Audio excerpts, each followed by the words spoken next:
കണ്ണിന് കാഴ്ചയില്ല. കൊട്ടാരത്തിലേക്ക് വന്നു, ഭക്ഷണം കഴിച്ചാൽ പിന്നെ കൈ കഴുകണല്ലോ. കണ്ണുള്ള ആളുകളൊക്കെ വെള്ളമെടുത്ത് കൈ കഴുകി. മഹാനായ അബൂ മുആവിയ അദ്ദരീർ റളിയല്ലാഹു അൻഹുവിന് കൈ കഴുകാൻ വെള്ളം ഒഴിച്ചു കൊടുക്കണം. വെള്ളം ഇങ്ങനെ ഒഴിച്ചു കൊടുക്കുമ്പോ ഹാറൂനുർ റഷീദ് ചോദിച്ചു, യാ അബാ മുആവിയ, അബൂ മുആവിയ, കണ്ണ് കാണാത്ത അബൂ മുആവിയ തങ്ങൾ വിളിക്കുകയാണ്, യാ അബാ മുആവിയ, അറിയോ ആരാ നിങ്ങൾക്ക് കൈ കഴുകാൻ വെള്ളം ഒഴിച്ചു തരുന്നതെന്നറിയുമോ? അറിയില്ല. ഇത് ഞാനാണ്, അമീറുൽ മുഅ്മിനീനാണ്, ലോക മുസ്ലിമീങ്ങളുടെ ഭരണാധികാരിയാണ്. അമീറുൽ മുഅ്മിനീൻ എന്ന് വിളിക്കപ്പെടുന്ന ഹാറൂനുർ റഷീദ് രാജാവ് തന്നെയാണ് വെള്ളം ഒഴിച്ചു കൊടുക്കുന്നത്. എന്നിട്ട് പറഞ്ഞു, യാ അബാ മുആവിയ, റഫഅകൽ ഇൽമ്, ഇൽമ് നിങ്ങളെ ഉയർത്തിയിരിക്കുന്നു, ഇജ്ലാലൽ ഇൽമി, കണ്ണു കാണാത്ത ആളാണ്, പക്ഷേ നിങ്ങളുടെ പാണ്ഡിത്യത്തിന് ഞാൻ നൽകുന്ന വിലയാണിതെന്ന് പറഞ്ഞ് രാജാവാണ് കണ്ണു കാണാത്ത അബൂ മുആവിയ തങ്ങൾക്ക് കൈ കഴുകാൻ വെള്ളം ഒഴിച്ചു കൊടുക്കുന്നത്. ഇൽമു മനുഷ്യനെ ഉയരങ്ങളിലേക്ക് എത്തിക്കുന്നു. അല്ലാമ മക്ഹൂൽ റളിയല്ലാഹു അൻഹു, മുതഅല്ലിമീങ്ങളിൽ ഉസ്താദുമാരിൽ മക്ഹൂൽ എന്നവരെ കേൾക്കാത്തവരില്ല. കാന അബ്ദൻ റഖീഖ, അടിമയായിരുന്നുവല്ലോ മക്ഹൂൽ റളിയല്ലാഹു അൻഹു. അടിമയാണ്. ഈജിപ്തിൽ വെച്ചുകൊണ്ടാണ് അവരുടെ അടിമത്തം മോചിപ്പിക്കപ്പെടുന്നത്. അടിമത്ത മോചനം കിട്ടിയപ്പോ മഹാനവറുകൾക്ക് യഥേഷ്ടം നടക്കാനുള്ള സ്വാതന്ത്ര്യം കിട്ടി.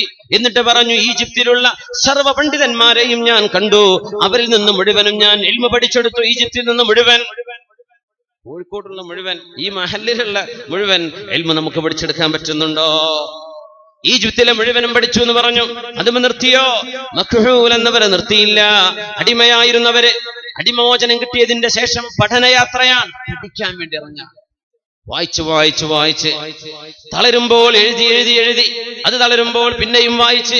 ഫഇദാ ഫറഗ്ത ഫൻസബ്, ഒരു കാര്യം തീർന്നാൽ അടുത്തതിലേക്ക് എഴുന്നേൽക്കുക. സുബ്ഹാനല്ലാഹ്, എന്തൊരു മനോഹരം. അവര് പറഞ്ഞു, ഇറാഖിലേക്ക് ഞാൻ പോയി. എന്താ ഇറാഖ്? എന്താണ് ഇറാഖ് എന്ന് പറയുന്നത്? വിജ്ഞാനത്തിന്റെ ഗോപുരങ്ങളല്ല ബഗ്ദാദിലും കൂഫയിലും ബസ്രയിലും കിടക്കുന്നത്. ഇറാഖിലെ മൊത്തം പണ്ഡിതന്മാരെ ഞാൻ ചെന്ന് കണ്ടു, അവരിൽ നിന്ന് ഞാൻ ഇൽമു പഠിച്ചു എന്ന് മക്ഹൂൽ എന്നവര്. ഈജിപ്ത് കഴിഞ്ഞു, ഇറാഖ് കഴിഞ്ഞു. എന്നിട്ട് പറഞ്ഞു, അച്ചൈതു മക്കത വൽ മദീന, മദീനയിലും മക്കയിലും ഞാൻ വന്നു, അവിടെ താലിമീങ്ങളിൽ നിന്ന് മുഴുവനും ഞാൻ ഇൽമു പഠിച്ചിട്ടുണ്ട്. മക്ഹൂൽ റളിയല്ലാഹു അൻഹു, മക്ഹൂൽ എന്നവര് പറയാൻ, അവിടെ നിന്ന് മുഴുവൻ ഇൽമു പഠിച്ചു. മക്ക മദീനയിൽ നിന്ന് കഴിഞ്ഞില്ല.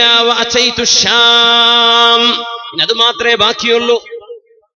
ഏഷ്യൻ കോണ്ടിനെന്റിൽ ഏറ്റവും കൂടുതൽ ഇൽമിന്റെ പ്രചരണം നടന്ന ഹിജാസിന്റെ അങ്ങറ്റം കിടക്കുന്ന ഷാമിൽ ഞാൻ ചെന്നു. ഷാമാണ് ഇന്നത്തെ ജോർദാൻ, ഇന്നത്തെ ഫലസ്തീൻ, ഇന്നത്തെ സിറിയ, ഇന്നത്തെ ലബനോൻ ഷാമാണ്.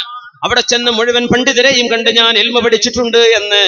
അടിമത്ത മോചനത്തിന് ശേഷം മാത്രം രാജ്യങ്ങൾ മുഴുവനും ജീവിതത്തിന്റെ ചര്യയായിരുന്നത്. അങ്ങനെ പഠനം നടത്തിയ മഹാനാണ്. നമ്മുടെ കിതാബുകളിൽ ഉസ്താദുമാരും മുതഅല്ലിമീങ്ങളും ഒക്കെ ഇന്ന് ചൊല്ലിക്കൊടുക്കുന്ന, പഠിച്ചുകൊണ്ടിരിക്കുന്ന അല്ലാമ മക്ഹൂൽ റളിയല്ലാഹു അൻഹു. ഷാമും ഇറാഖും മക്കയും മദീനയും മിസ്റും എല്ലാം ഞാൻ പഠിച്ചു. ഇതൊക്കെ പറയണമെങ്കിൽ ധൈര്യം വേണ്ടേ? ഇത്രയും വലിയ പഠനം നടന്നു. അതാ ഇബ്നു അബീ റബാഹ് റളിയല്ലാഹു അൻഹുവിനെ കേൾക്കാത്ത ആളുകളുണ്ടോ പണ്ഡിതന്മാരിൽ?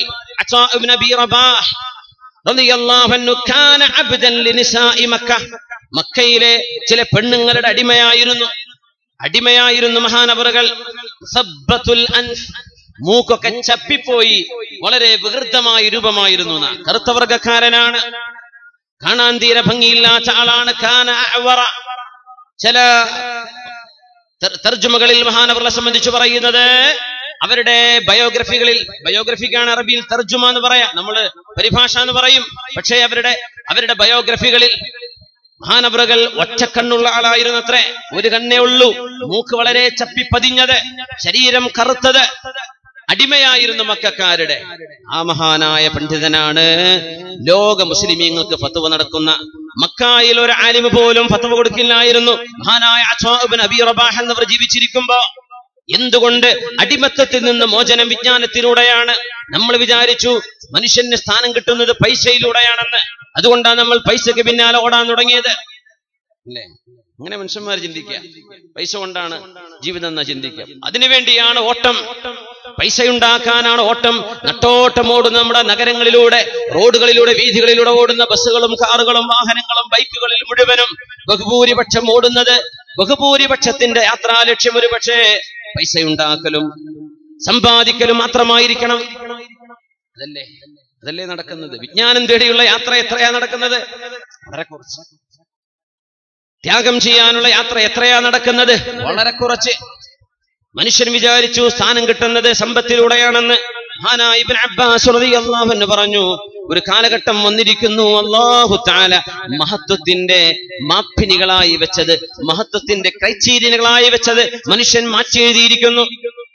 അല്ലാഹു പറഞ്ഞു, ഇന്ന അക്റമകും ഇൻദല്ലാഹി അത്ഖാകും, നിങ്ങളിൽ ഏറ്റവും സ്ഥാനമുള്ളവർ അല്ലാഹുവിനെ സൂക്ഷിച്ച് ജീവിക്കുന്നവരാണെന്ന് അല്ലാഹു പറഞ്ഞു. മനുഷ്യൻ പറഞ്ഞു എന്ത്?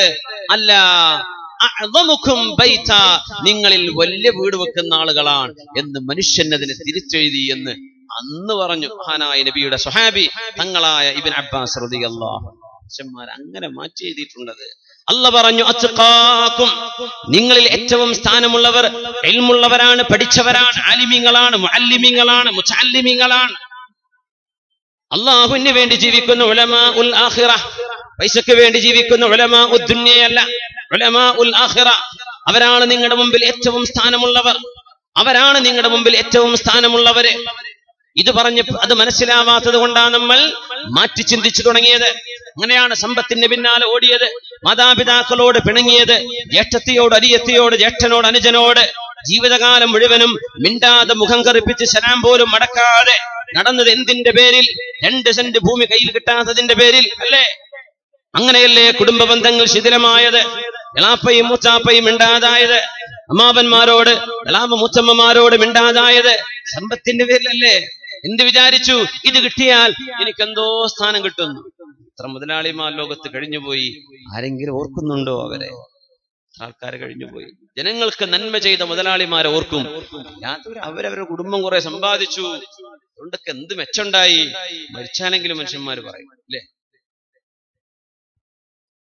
വിജ്ഞാനിയും കൊണ്ടാണ് അല്ലാഹു ഉയർച്ച. അതുകൊണ്ട് ഈ ഉമ്മത്ത് ഇഖ്റഇന്റെ ഉമ്മത്താണ്. ശുദ്ധ റമദാനിന്റെ 24ന്റെ രാത്രിയിലായിരുന്നത്രേ അഷ്റഫുൽ ഖൽഖ് സ്വല്ലല്ലാഹു അലൈഹി വസല്ലം തങ്ങൾക്ക് ഇഖ്റ ബിസ്മി റബ്ബിക്കല്ലദീ ഖലഖ് ഖലഖൽ ഇൻസാന മിൻ അലഖ്, ശുദ്ധമായ ഖുർആനിലെ സൂറത്തുൽ അലഖിലെ ആദ്യത്തെ 5 വചനങ്ങൾ ഇറങ്ങുന്നത് റമദാൻ 24നായിരുന്നു. റമദാനിന്റെ ലൈലത്തുൽ ഖദറിന്റെ രാവിലാണ് ഖുർആൻ 7 ആകാശങ്ങൾക്കപ്പുറത്ത് നിന്ന് 1 ആകാശത്തേക്ക് വന്നത്. ഇന്നാ അൻസൽനാഹു ഫീ ലൈലത്തുൽ ഖദർ. എന്നാൽ ഭൂമിയിലേക്ക് ഇറങ്ങിയത് ലൈലത്തുൽ ഖദറിലല്ല, 24ന്റെ രാവിലാണ്. ഇരിക്കട്ടെ, എന്താണ് ഇറങ്ങിയത്? ഇഖ്റ ബിസ്മി റബ്ബിക്കല്ലദീ ഖലഖ് ഖലഖൽ ഇൻസാന മിൻ അലഖ്. വായിക്കുക നബിയേ, ബിസ്മി റബ്ബിക്കല്ലദീ ഖലഖ്, അങ്ങയെ സൃഷ്ടിച്ച രക്ഷിതാവിന്റെ നാമത്തിൽ വായിക്കണം. അപ്പോഴാണ് യുക്തിവാദമില്ലാതിരിക്കുക. സൃഷ്ടാവുണ്ട്, പ്രപഞ്ചത്തിന്റെ ഉടമസ്ഥനുണ്ട് എന്നറിയണം. ആ നാമത്തിൽ നിങ്ങൾ വായിക്കണം. ഇഖ്റ ബിസ്മി റബ്ബിക്കല്ലദീ ഖലഖ് ഖലഖൽ ഇൻസാന മിൻ അലഖ്. മനുഷ്യനെ ഒരു സെൻസിറ്റീവ് ഡ്രോപ്പ് ഓഫ് ബ്ലഡ്, അലഖയിൽ നിന്ന് പടച്ചവനാണ് അല്ലാഹു. ഇഖ്റ വറബ്ബുകൽ അക്രം, വായിക്കണം നബിയേ, അല്ലാഹു ഔദാര്യവാനാണ്. നിഅമത്ത് കിട്ടണമെങ്കിൽ വായിക്കണം. അനുഗ്രഹം വേണോ? പഠിക്കണം. ജീവിതത്തിൽ സമയം ചെലവഴിക്കാൻ ഏറ്റവും അനുയോജ്യമായത് പഠനത്തിന് വേണ്ടിയല്ലേ? അത്വാ ഇബ്നു അബീ റബാഹ് എന്ന അടിമ, മക്കക്കാരികളായ പെണ്ണുങ്ങളുടെ അടിമയായിരുന്ന അത്വാ ഇബ്നു അബീ റബാഹ്, ഒറ്റക്കണ്ണുണ്ടായിരുന്ന, മൂക്ക് പതിഞ്ഞുപോയ, കറുകറുത്ത ശരീരമുള്ള, ഒറ്റക്കണ്ണുണ്ടായിരുന്ന അത്വാ ഇബ്നു അബീ റബാഹിന്റെ മുമ്പിലാണ് പ്രഗത്ഭരായ ഇസ്ലാമിക ലോകത്തെ ഭരണാധികാരികൾ ഡോറിന്റെ മുമ്പിൽ ഇങ്ങനെ കാത്തിരിക്കും വാതിൽ തുറക്കാൻ, മഹാനവറുകളുടെ മുമ്പിൽ ചെന്ന് ചോദിക്കാൻ.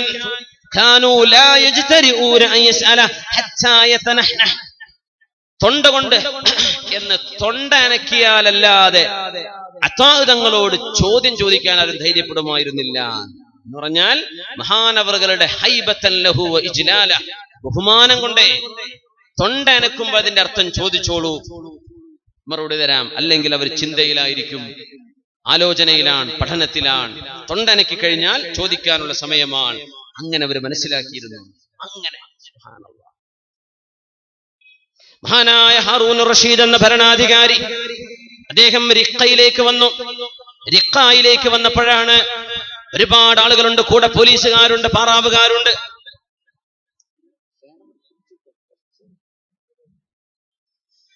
ഈ ലൈറ്റ് കൊണ്ടായിരിക്കുന്നല്ലേ, ഇവിടെ ഇച്ചിരി ചൂട് കൂടുതലാണെന്ന്. റിഖയിലേക്ക് വന്നപ്പോ കൂടെ ഒരുപാട് പോലീസുകാരുണ്ട്, പാറാവുകാരൊക്കെ ഉണ്ട്. ഈ രംഗം ഹാറൂൻ റഷീദിന്റെ ഭാര്യയുണ്ട്, ഉമ്മുവലതുണ്ട്, മഅ്മൂനിന്റെ ഉമ്മുവലത്. അവരിങ്ങനെ കൊട്ടാരത്തിന്റെ മീതെന്ന് കാണുന്നുണ്ട്. ഹാറൂൻ റഷീദ് പുറത്തിറങ്ങിയപ്പോ ഒരുപാട് ആളുകൾ കൂടെ ഇങ്ങനെ നടക്കാൻ. കൂടെ നടക്കുമ്പോൾ പെട്ടെന്ന് ആളുകൾ അവിടെ നിന്ന് പെട്ടെന്ന് ചിന്നിച്ചിതറുന്നത് കണ്ടു. ആളുകൾ ചെരുപ്പക്കെട്ട് ഓടുകയാണ് ഒരാളുടെ അടുത്തേക്ക്. എല്ലാവരും ഓടി. അവിടെ ആകമാനം പൊടിപടലമായി. ഹാറൂൻ റഷീദ് എന്ന രാജാവ് ചിന്തിച്ചു, ഞാനുണ്ടായിരിക്കെ എങ്ങോട്ടാ ഇവരൊക്കെ ഓടുന്നത്? നോക്കുമ്പോൾ മറ്റാരുമല്ല, ആലിമു റിഖ കണ്ട പ്രഗത്ഭനായ ആലിം അബ്ദുല്ലാഹി ഇബ്നുൽ മുബാറക് റളിയല്ലാഹു അൻഹു അവിടെ വന്നിരിക്കുകയാണ്.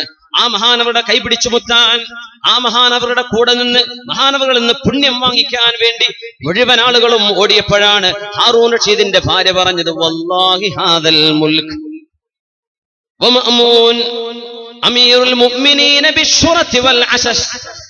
ഹാറൂൻ റഷീദ് ഭരണാധികാരി തന്നെ, പക്ഷേ ഹാറൂൻ റഷീദിനെ ഭരിക്കണമെങ്കിൽ പട്ടാളക്കാർ വേണം, പോലീസുകാർ വേണം. എന്നാൽ അബ്ദുല്ലാഹി ഇബ്നുൽ മുബാറക് എന്ന് പറയുന്ന ഈ മഹാപണ്ഡിതൻ കണ്ടില്ലേ, പോലീസുകാരും പാറാവുകാരും ഒന്നുമില്ലാതെ ജനങ്ങൾ കൊടുക്കുന്ന ഈ സ്ഥാനവും ജനങ്ങളുടെ ഈ അംഗീകാരവും ജനങ്ങൾ കൊടുക്കുന്ന സ്നേഹവും കണ്ടില്ലേ. ഹാദൽ മുൽക്ക്, ഇതാണ് രാജാധികാരം. പണ്ഡിതന്റേതാണ് രാജാധികാരം, രാജാവിന്റേതല്ല എന്ന് രാജാവിന്റെ ഭാര്യയെ കൊണ്ട് പറയിപ്പിച്ചത് ഇൽമിന് അല്ലാഹു നൽകിയ മഹത്വമാണ്. അതുകൊണ്ട് പഠനത്തിന് സമയം ചെലവഴിക്കുന്ന നമ്മുടെ മക്കളെ ഏറ്റവും നല്ല പഠിക്കുന്ന മക്കളാവട്ടെ. ഇമാമുനാ നബവി റളിയല്ലാഹു തആല അൻഹു കൊച്ചുകുട്ടിയായിരുന്നപ്പോ ശാഫിഈ മദ്ഹബിന്റെ പ്രഗൽഭനായ ഇമാമല്ലയോ യഹ്യ ഇബ്നു ശറഫ്, മഹാനായ ഇമാമുനാ നബവി റളിയല്ലാഹു അൻഹു യതീമായിട്ട് വളർന്നവരാണ് മഹാനവറുകൾ.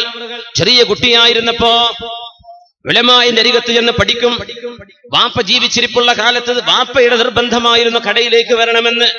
വാപ്പാന്റെ കൂടെ ഷോപ്പിലേക്ക് വരണം. ചെറുപ്പക്കാർ ആലോചിക്കണം, ഷോപ്പുകളിൽ രാവിലെ മുതൽ പകലന്തിയോളം ഷോപ്പുകളിൽ ഇരുന്ന് കണ്ണുകളെ മലിനപ്പെടുത്തി നോക്കാൻ പാടില്ലാത്തതിലേക്ക് നോക്കിയിട്ട് സമയം നഷ്ടപ്പെടുത്തി കൊന്നുകളയുന്ന നമ്മുടെ സെയിൽസ്മാൻമാരായ കുട്ടികളൊന്ന് ആലോചിക്കണമേ. ഇമാമുനാ നബവി റളിയല്ലാഹു അൻഹു ഷോപ്പിൽ പോയിരിക്കാറുണ്ട്. എന്നാൽ കാന യഹ്ഫദുൽ ഖുർആൻ, ഒരു കസ്റ്റമർ വരാൻ എന്തെങ്കിലും ഒരു ഇടവേള കിട്ടുമ്പോഴേക്കും, ഒരാൾ പോയി അടുത്ത ആൾ വരുന്നതിന്റെ ഇടയിൽ ഒരൽപ്പം സമയം കിട്ടുമ്പോഴേക്കും ശുദ്ധമായ ഖുർആനിലെ ആയത്തുകൾ ഓരോന്നോരോന്നായി മനഃപ്പാഠമാക്കുകയായിരുന്നു. 7 വയസ്സുള്ള സമയം മഹാനായ ഇമാമുനാ നബവി റളിയല്ലാഹു അൻഹു കച്ചവടം ചെയ്യാണ് വാപ്പാന്റെ കൂടെ. ചെറിയ കുട്ടിയാണ്, എന്നാലും ഇഷ്ടം പോയി പഠിക്കാനായിരുന്നു, ഉലമാഇന്റെ അരികത്ത് പോയി പഠിക്കാൻ. അങ്ങനെ മഹാനവറുകളുടെ ഇൽമും പാണ്ഡിത്യവും കണ്ടപ്പോഴാണ് ഒരാൾ ചോദിച്ചത്, യാ യഹ്യ, നബി തങ്ങളോട് ചോദിച്ചു, മോനെ അമുഅദ്ദബുൻ അൻത, നിങ്ങളൊരു ഷെയ്ഖിന്റെ അടുത്ത് പോയി പഠിക്കുന്ന ആളാണോ? നിങ്ങൾക്കൊരു ഷെയ്ഖുണ്ടോ? ഒരു പണ്ഡിതന്റെ അരികത്ത് പോയി ഇരുന്ന് പഠിക്കുന്നുണ്ടോ? ഒരു ഉസ്താദിന്റെ ശിഷ്യനായിട്ട് ചേർന്നിട്ടുണ്ടോ? എവിടുന്നാണ് ഇൽമൊക്കെ? ലാ വലാകിന്നി അൻതഖനില്ലാഹു അസ്സ വജൽ, ഞാൻ ഒരു ഉസ്താദിന്റെ അരികത്ത് നിന്ന് പഠിക്കാൻ തുടങ്ങിയിട്ടില്ല, പക്ഷേ അൻതഖനില്ലാഹു അസ്സ വജല്ല, അല്ലാഹു ജല്ല ജലാലു എന്റെ നാവിലൂടെ ഇൽമു അല്ലാഹു പറയിപ്പിക്കുകയാണെന്ന് കൊച്ചുകുട്ടിയായിരുന്ന സമയത്ത് പറഞ്ഞിട്ടുണ്ട്. മഹാനായ നമ്മുടെ മദ്ഹബിന്റെ ഇമാമിയങ്ങളിൽ പ്രഗൽഭനായ ഇമാമുനാ നബവി റളിയല്ലാഹു അൻഹു റിയാദുസ് സ്വാലിഹീൻ എഴുതിയ മഹാൻ, ശർഹ് മുസ്ലിം എഴുതിയ മഹാൻ, പ്രഗൽഭമായ ഫിഖ്ഹിന്റെ കിതാബുകൾ എഴുതിയ മഹാൻ, ചെറിയ പ്രായപ്പം പറയാ, എന്നെ കൊണ്ട് അല്ലാഹു പറയിപ്പിക്കുന്ന പോലെ വലാകിന്നി അൻതഖനില്ലാഹ്, ദിവ്യമായ ഇടപെടലുകൾ എന്നിലേക്ക് വരുന്നുണ്ടോ? കൊച്ചുകുട്ടികളുടെ പക്വതയാണത്, കൊച്ചുകുട്ടികളുടെ പക്വതയാണ്, ചെറിയ മക്കളുടെ പക്വത. പെരുന്നാളിന്റെ ദിവസം, പെരുന്നാൾ ആസന്നമായപ്പോഴാണ് അന്നത്തെ ഭരണാധികാരി ഉമർ ഇബ്നു അബ്ദുൽ അസീസ് റളിയല്ലാഹു അൻഹുവിന്റെ പ്രിയപ്പെട്ട മകൻ കീറിപ്പറഞ്ഞ വസ്ത്രമിട്ട് നടക്കുമ്പോഴാണ് ഭരണാധികാരി മഹാനായ ഉമർ ഇബ്നു അബ്ദുൽ അസീസ് റളിയല്ലാഹു അൻഹു കരഞ്ഞുപോയത്. കണ്ണിന്ന് കണ്ണുനീര് വന്നു. ഇല്ലാത്ത സങ്കടം. നാട്ടുകാരായ കുട്ടികളൊക്കെ, നാട്ടുകാരായ മക്കളൊക്കെ നല്ല നല്ല വസ്ത്രമിട്ട് നടക്കുമ്പോ എന്റെ കുഞ്ഞിന് നല്ലൊരു വസ്ത്രമില്ലല്ലോ. ഒറ്റ വസ്ത്രം ഉണ്ടായിരുന്നുള്ളൂ നായി. യമീൽ മുഅ്മിനീൻ തന്നെ ഉമർ ഇബ്നു അബ്ദുൽ അസീസ് റളിയല്ലാഹു അൻഹുവിന് അത് അലക്കി ഉണങ്ങിയിട്ട് വേണം പുറത്തിറങ്ങാൻ. അതുവരെ വീടിന്റെ അകത്ത് വാതിലടച്ചിരിക്കുന്ന ലോകത്തിന്റെ ഭരണാധികാരി. അദ്ദേഹത്തിന്റെ ഒരു വാലി, ഒരു ഗവർണർ അരികത്ത് വന്ന സംഭവമുണ്ട്. ഗവർണർ വന്നിട്ട് ഗവർണറോട് ഒരുപാട് കാര്യം ചോദിച്ചു. ഗവർണറോട് ഉമർ ഇബ്നു അബ്ദുൽ അസീസ് തങ്ങൾ ചോദിച്ചു, അല്ല എങ്ങനെയുണ്ട് ഭരണം, എങ്ങനെയുണ്ട് ജനങ്ങളുടെ പ്രതികരണം, എന്തൊക്കെയാണ് നമ്മൾ അവർക്ക് ചെയ്തു കൊടുക്കേണ്ടത്? ഇതൊക്കെ കഴിഞ്ഞപ്പോ ഗവർണർ ഇങ്ങോട്ട് ചോദിച്ചു, അല്ല നിങ്ങൾ ഞങ്ങളുടെ വിഷയങ്ങളൊക്കെ ചോദിക്കുന്നുണ്ടല്ലോ, നിങ്ങളുടെ വിഷയം ഞങ്ങളും ചോദിക്കട്ടെ, നിങ്ങളുടെ വിശേഷം എന്തൊക്കെയാണ്? അദ്ദേഹം പറഞ്ഞു, ഞാൻ ആ വിളക്ക് നനച്ചോട്ടെ. രാത്രിയായിരുന്നു, വിളക്കണച്ചു. ഇരുട്ട്. എന്തേന്ന് ചോദിച്ചു. എന്തിനാ ഈ വിളക്കണച്ചത്? ഒന്നുമല്ല, ഈ വിളക്ക് കത്തുന്ന എണ്ണ സമൂഹത്തിന്റെ പൊതുമുതലിൽ നിന്നുണ്ടായതാണ്. ഇത് ബൈത്തുൽ മാലിന്റെ എണ്ണയാണ്, സമൂഹത്തിന്റെ ഉമ്മത്തിന്റെ പൈസയാണ്. ഇത് കത്തിക്കപ്പെടുന്നത് ഈ ഉമ്മത്തിന്റെ പ്രശ്നങ്ങൾ അറിയാനാണ്. നിങ്ങൾ എന്റെ വിഷയമാണ് ഇപ്പൊ ചോദിക്കാൻ പോകുന്നത്, എന്റെയും കുടുംബത്തിന്റെയും അവസ്ഥ. അതിന് ഉമ്മത്തിന്റെ വിളക്ക് കത്തിച്ചുകൂടാ, ഈ എണ്ണ കത്തിക്കൂടാ, ഇത് സമൂഹത്തിൻ്റെതാണെന്ന് പറഞ്ഞ് വിളക്ക് ഊതിക്കെടുത്തി സാമ്പത്തികമായ അച്ചടക്കത്തിന്റെ മഹിതമായ മാതൃക തീർത്ത നിങ്ങൾക്ക് ശേഷം വരുന്ന ഭരണാധികാരികളെ മുഴുവനും നിങ്ങൾ തളർത്തി കളഞ്ഞല്ലോ എന്ന് ചരിത്ര പണ്ഡിതന്മാർ പറഞ്ഞു പോയ ഉമർ ഇബ്നു അബ്ദുൽ അസീസ് റളിയല്ലാഹു അൻഹു ഒരു വിളക്ക് വേണ്ട, ഈ വിളക്ക് കത്തുന്ന എണ്ണ എന്റെ കുടുംബകാര്യം ചോദിക്കാൻ ഇത് പറ്റില്ല. സമൂഹത്തിന്റെ മുതലുകളൊക്കെ കൈകാര്യം ചെയ്ത് എമ്പാടും പിരിവും ചെയ്തിട്ട് ആ പൈസകളൊക്കെ എത്തേണ്ടിടത്തേക്ക് എത്താതെ സൂക്ഷ്മതയില്ലാതെ പെരുമാറുന്ന അവസ്ഥകളുണ്ടെങ്കിൽ പാഠം പഠിക്കണം ഉമർ ഇബ്നു അബ്ദുൽ അസീസ് റളിയല്ലാഹു അൻഹുവിൽ നിന്ന്. ഇതാണ് ദീനിന്റെ പാരമ്പര്യം. ആ മഹാനവരുടെ കൊച്ചുമോനാണ് വസ്ത്രമില്ലാതെ, മാന്യമായ വസ്ത്രമില്ലാതെ കീറിപ്പറഞ്ഞ വസ്ത്രമിട്ട് വന്നപ്പോ മഹാനവറുകൾ കരഞ്ഞുന്ന കണ്ണിന്ന് കണ്ണുനീര് വന്നു. കുട്ടി കാണുകയാണത്. ചെറിയ മോനുണ്ട് അബ്ദുല്ലാഹി എന്ന്, അബ്ദുല്ലാഹി ബിൻ ഉമർ ഇബ്നു അബ്ദുൽ അസീസ് റളിയല്ലാഹു അൻഹു മോനുണ്ട് അബ്ദുല്ലാഹ്. ആ മോൻ നല്ല ബുദ്ധി കൂർമ്മതയുള്ളൊരു മോനായിരുന്നു. അധികാരമേറ്റപ്പോ ആ കുട്ടി വാപ്പ കൊടുത്തൊരു ഉപദേശമുണ്ട്, വളരെ മനോഹരമാണ്. വാപ്പയെ ഈ അബ്ദുല്ലാ എന്ന് പറഞ്ഞ മോൻ ഉപദേശിച്ചിട്ടുണ്ട്. മോൻ അന്ന് 15 വയസ്സ്. ഈ മോന് ചെറിയ കുട്ടിയാണ്. മോന്റെ വസ്ത്രത്തിൽ തുന്നി പിടിപ്പിച്ച കീറിപ്പറഞ്ഞ അടയാളങ്ങൾ, നുരുമ്പിപ്പോയ വസ്ത്രമിട്ട് എല്ലാ മക്കളും പെരുന്നാളിന്റെ ദിവസം നല്ല ഉടയാടകളിട്ട് നടക്കുമ്പോൾ കീറിപ്പറഞ്ഞ വസ്ത്രമിട്ട് കണ്ടപ്പോ പ്രിയപ്പെട്ട മോനെ നോക്കി കരഞ്ഞപ്പോഴാണ് മഹാനായ ഉമർ ഇബ്നു അബ്ദുൽ അസീസ് റളിയല്ലാഹു അൻഹുവിനോട് മോൻ പറഞ്ഞത്, ഉപ്പാ ലാ തഹ്സൻ, എന്തിനാണ് ഉപ്പാ നിങ്ങൾ ഈ സങ്കടപ്പെടുന്നത്? എന്തിനാണ് ഈ സങ്കടം? ഉപ്പാ എന്തിനാ സങ്കടപ്പെടുന്നത്? നമ്മളല്ലല്ലോ സങ്കടപ്പെടേണ്ടത്. ഇന്നമാ യഹ്സനു മൻ അസാ റബ്ബാ വഅഖ ഉമ്മഹു അബതാ വഅന ലസ്തു മിമ്മൻ അമലുഹു യാ അബതാ. ഉപ്പാ സങ്കടപ്പെടേണ്ടത് ആരാണ്? സൃഷ്ടാവായ ഉടമസ്ഥനായ അല്ലാഹുവിനെ ധിക്കരിച്ച് ജീവിക്കുന്നവനല്ലേ സങ്കടപ്പെടേണ്ടത്. തിന്മകൾ ചെയ്ത് ജീവിക്കുന്നവരല്ലേ സങ്കടപ്പെടേണ്ടത്. കള്ളുകുടിച്ചും മദ്യപിച്ചും വ്യഭിചരിച്ചും ജീവിതം തുലച്ചു തീർക്കുന്നവരല്ലേ സങ്കടപ്പെടേണ്ടത്. ഉപ്പാ ഇന്നമാ യഹ്സനു മൻ അസാ റബ്ബാ വഅഖ ഉമ്മഹു വഅബാ വഅന ലസ്തു മിമ്മൻ അമലുഹു യാ അബതാ. സ്വന്തം ഉമ്മയോട് വാപ്പയോട് ക്രൂരമായി പെരുമാറുന്നവരല്ലേ ഉപ്പാ കരയേണ്ടത്. ഉമ്മ വാപ്പമാരെ സങ്കടപ്പെടുത്തുന്നവരല്ലേ കരയേണ്ടത്. മാതാപിതാക്കളെ കണ്ണുനീര് കുടിപ്പിക്കുന്ന മക്കളല്ലേ കരയേണ്ടത്. അല്ലാഹുവിനെ ധിക്കരിക്കുന്നവരല്ലേ കരയേണ്ടത്. വാപ്പാ ഞാൻ അതൊന്നും ചെയ്തിട്ടില്ല എന്ന് സ്വന്തം പ്രിയപ്പെട്ട വാപ്പയോട് തിരുത്തി കൊടുത്ത മക്കൾ ഇസ്ലാമിക ലോകത്തുണ്ടായിട്ടുണ്ട്. തന്റെ ഇടമുള്ള മക്കൾ. എന്തുകൊണ്ട് തർബിയത്തിന്റെ പവറാണത്. അവരെങ്ങനെയാ വളർത്തിക്കൊണ്ടുവന്നത്. ഇറാനിലെ പ്രഗത്ഭമായ തുസ്തർ എന്ന് പറഞ്ഞ ഗ്രാമമല്ല നഗരമാണ്. ഖുറാസാനിൽ നിന്ന് നിലവിലുള്ള ഏറ്റവും സുഭദ്രമായ കോട്ടയുണ്ടായിരുന്നത് തുസ്തറിലായിരുന്നല്ലോ. മഹാനായ അബൂ മൂസ അശ്അരി റളിയല്ലാഹു അൻഹു മജ്സഅത്ത് ഇബ്നു സൗർ സദൂസി തങ്ങളുടെ നേതൃത്വത്തിൽ ഇസ്ലാമിക ലോകത്തിന് കീഴടക്കി കിട്ടിയ തുസ്തറിന്റെ ആ കോട്ടക്കൊത്തളം, അവിടെ നിന്ന് ഇസ്ലാമിക ലോകം കണ്ട പ്രഗത്ഭനായ പണ്ഡിതനാണ് സഹ്ൽ ഇബ്നു അബ്ദുല്ലാഹി തുസ്തരി റളിയല്ലാഹു അൻഹു. തുസ്തർകാരനായ സഹൽ റളിയല്ലാഹു അൻഹു 3 വയസ്സുള്ളപ്പോഴല്ലേ, 3 വയസ്സ്, കേവലമായ 3 വയസ്സ് പ്രായമുള്ളപ്പോഴാണ് സഹൽ റളിയല്ലാഹു അൻഹു ദാക്കിറായി മാറിയത്, അല്ലാഹുവിന്റെ ദിക്ർ ചൊല്ലുന്ന മോനായി മാറിയത്. നമ്മുടെ മക്കളും പാടുന്നുണ്ടല്ലോ സിനിമ പാട്ടുകൾ, 3 വയസ്സാകുമ്പോഴേക്കും പറയുന്നുണ്ടല്ലോ പലതും കേൾക്കാൻ ഒരു സഭയിൽ പറയാത്തത്. കൊച്ചുകുട്ടികളുടെ പ്രോഗ്രാമുകളൊക്കെ നടത്തിയിട്ട് കൊണ്ടുപോയ മാതാപിതാക്കൾ അപമാനപ്പെടുത്തുന്ന വാക്കുകൾ 2-3 വയസ്സുള്ള മക്കൾ പറയുന്നുണ്ട്, ഇല്ലേ? ആ പ്രായത്താണ് സഹൽ റളിയല്ലാഹു അൻഹു അല്ലാഹു നാദിരി അല്ലാഹു ഷാഹിദി അല്ലാഹു മഈ, അല്ലാഹു നാദിരി, അല്ലാഹു എന്നെ നോക്കിക്കൊണ്ടിരിക്കുകയാണ്, അല്ലാഹു ഷാഹിദി, അല്ലാഹു എന്റെ കർമ്മങ്ങൾക്ക് സാക്ഷിയാണ്, അല്ലാഹു മഈ, സ്രഷ്ടാവ് എന്റെ കൂടെയുണ്ട് എന്ന് 3 വയസ്സുള്ളപ്പോൾ പറഞ്ഞു പഠിച്ച പണ്ഡിതനാണ്. സ്വന്തം അമ്മാവനിൽ നിന്ന് അമ്മാവനിൽ നിന്ന് പറഞ്ഞു പഠിച്ചു മഹാനായ സഹൽ റളിയല്ലാഹു അൻഹു. 3 വയസ്സുള്ളപ്പോ പക്വതയാണ് കാണിക്കുന്നത്, പക്വതയാണ്. 3 വയസ്സ് ചെറിയ പ്രായമല്ലേ അതൊക്കെ? എന്തുകൊണ്ടാണ് ഇതുണ്ടായത്? ومن أعرض عن ذكري فإن له معيشة ضنكا ونحشره يوم القيامة أعمى قال رب لم حشرتني أعمى وقد كنت بصيرا قال كذلك أتتك آياتنا فنسيتها وكذلك اليوم تنسى. അന്നത്തെ ഉമ്മമാർക്ക് ബോധ്യമുണ്ട്, അന്നത്തെ രക്ഷിതാക്കൾക്ക് ബോധ്യമുണ്ട്.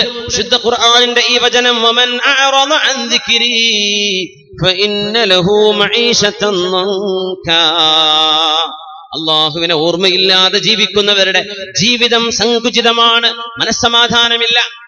മോഷണം ചെയ്യുന്ന കള്ളന്മാരെങ്ങനെയാണ്? ഒന്ന് തുറിച്ചു നോക്കി അവൻ പേടിച്ചോ, റബ്ബേ എന്റെ ആ കള്ളക്കളി ഇയാൾക്കറ്റെ തിരിഞ്ഞോ? പിടികിട്ടാ പുള്ളിയായി നടക്കുകയാണവൻ.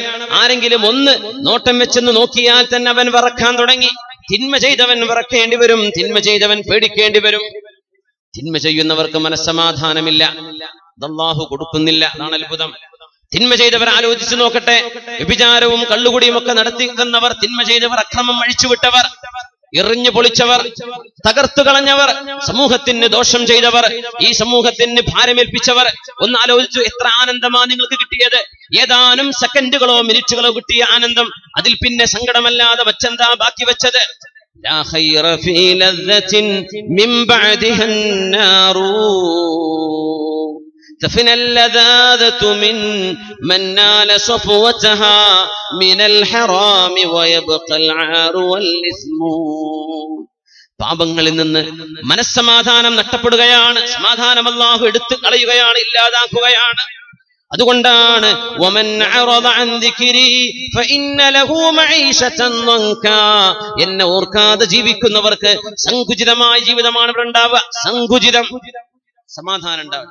വീട് വളരെ വിശാലമായിരിക്കാം, വമർകബൻ ഹനീഅൻ, സൗകര്യമുള്ള വാഹനമുണ്ടായിരിക്കാം, എല്ലാമുണ്ട്, സൗഭാഗ്യമുണ്ടെന്ന് തോന്നിപ്പോകും. പക്ഷേ മനസ്സ് സങ്കുചിതമാണ്. എന്തുകൊണ്ട് സങ്കുചിതമാണ്? അല്ലാഹുവിനെ അനുസരിക്കാത്തതിന്റെ പേരിൽ. വനശ്ശുറുഹു യൗമൽ ഖിയാമത്തി അഅമാ, നാളെ പരലോകത്ത് വരുമ്പോൾ അവർ കണ്ണ് കാണാത്തവരായിരിക്കും, അന്ധന്മാരായിരിക്കും. ഖാല, അയാൾ ചോദിക്കും, റബ്ബി, എന്റെ രക്ഷിതാവേ. അപ്പോഴാണ് അവൻ തിരിച്ചറിയുന്നത് രക്ഷിതാവുണ്ടായിരുന്നുവെന്ന്. അവൻ വിചാരിച്ചു ഇതിങ്ങനെ നടന്നു പോകും, ഇത് മാറി മാറി വരുന്ന ഭരണമാണ് ഇവിടെ എല്ലാം ചെയ്തുകൊണ്ടിരിക്കുന്നത്. അങ്ങനെ അവൻ വിചാരിച്ചത്. അല്ല, എല്ലാം നടത്തുന്ന ഉടമസ്ഥനുണ്ട്, അധികാരികളെ നോക്കിക്കാണുന്ന അധികാരിയുണ്ട്, പരമാധികാരിയുണ്ട് ഇവിടെ. ഖാല റബ്ബി ലിമ ഹശർതനി അഅമാ, അവൻ ചോദിക്കും, റബ്ബേ, എന്തേ നീ എന്നെ അന്ധനാക്കി ഇവിടെ കൊണ്ടുവന്നത്? വഖദ് കുൻതു ബസീറാ, എനിക്ക് ഭൂമിയിൽ കണ്ണുകൾ ഉണ്ടായിരുന്നുവല്ലോ, എന്തേ എന്റെ കണ്ണ് നീ എടുത്തു കളഞ്ഞത്? ഖാല കദാലിക്, അങ്ങനെ ചെയ്യാൻ കാരണം ഒന്ന് പറഞ്ഞു തരാം.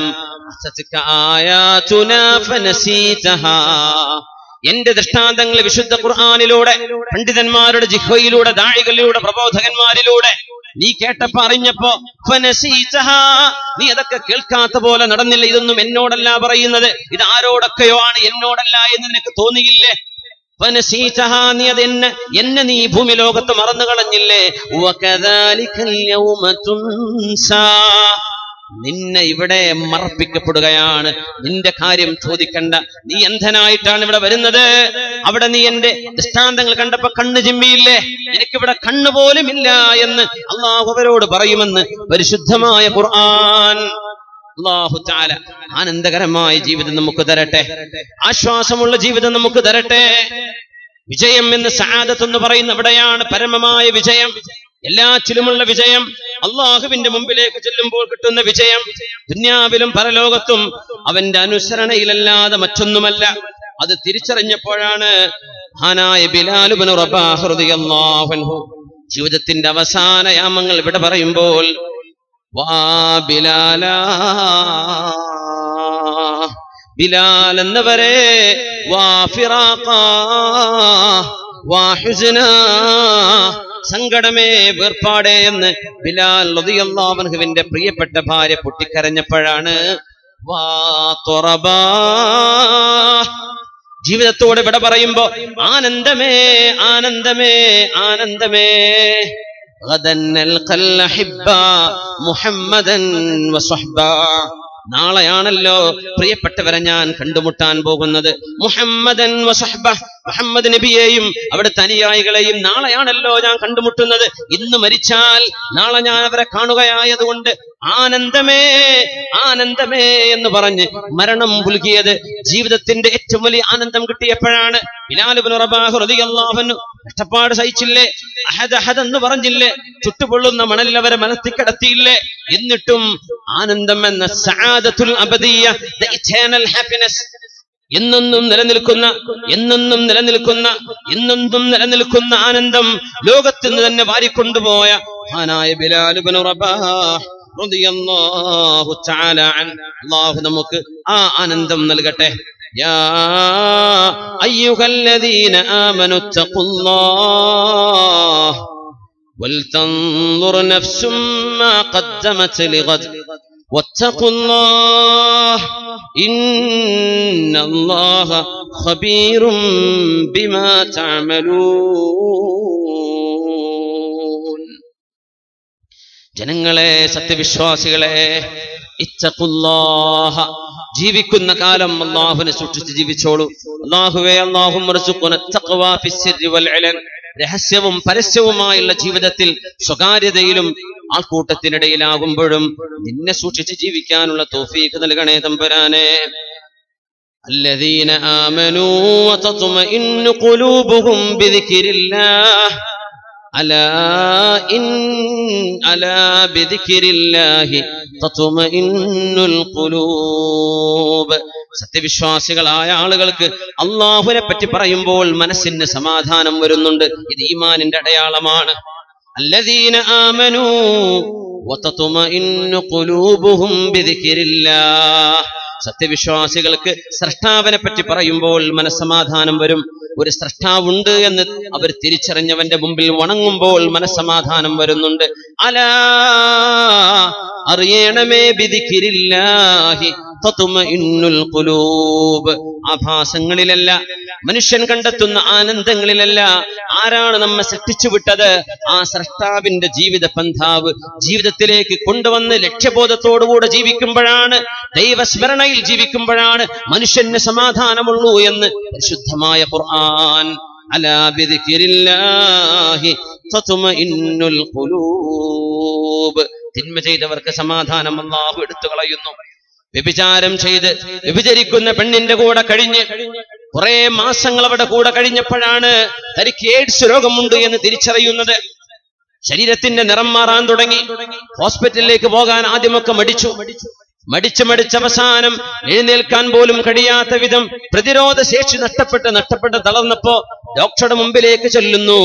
കലിമ ചൊല്ലി മുസ്ലിം കുടുംബത്തിൽ ജനിച്ചൊരു ചെറുപ്പക്കാരൻ. ഡോക്ടർ ചോദിച്ചു, വ്യഭിചാരം പോലെയുള്ള വല്ല തിന്മയും ചെയ്തിട്ടുണ്ടോ? പറഞ്ഞില്ല. വല്ല എക്സ്റ്റേണൽ അഫയേഴ്സ് വല്ലതുണ്ടായിരുന്നോ? അവിഹിത ബന്ധങ്ങൾ വല്ലതുണ്ടായിരുന്നോ? പറഞ്ഞില്ല, സമ്മതിച്ചു കൊടുത്തില്ല. ഡോക്ടറുടെ പരിചരണത്തിൽ കിടക്കുന്നു. ഡോക്ടർ അവന്റെ അവസാന യാമങ്ങൾ എണ്ണാൻ തുടങ്ങി. പറഞ്ഞു, മോനെ, നിനക്കിനി സമയം വളരെ കുറച്ചേ ഉള്ളൂ. സത്യം തുറന്നു പറഞ്ഞു. ഇന്ന് പ്രത്യേകിച്ചും ഡോക്ടർമാരത് ചെയ്യാറുണ്ട്. മനുഷ്യന്റെ അവകാശമാണ് അത്രയത്. രോഗിയോട് പറയും, ഇത്രയാണ് നിങ്ങളുടെ കാലാവധി, ഞങ്ങളുടെ കണക്കിൽ നിനക്കാവാം. അള്ളാഹു നമുക്ക് ദീർഘായുസ്സ് തരട്ടെ.